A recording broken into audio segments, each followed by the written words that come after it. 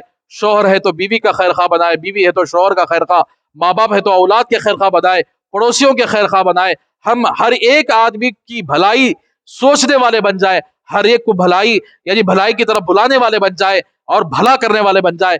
کسی کو نقصان پہنچانے سے, دشمنی کرنے سے, رشتہ ناتا کاٹنے سے اور یعنی خاندانوں کو ٹکڑے کرنے سے اللہ ہم سب کی حفاظت فرمائے.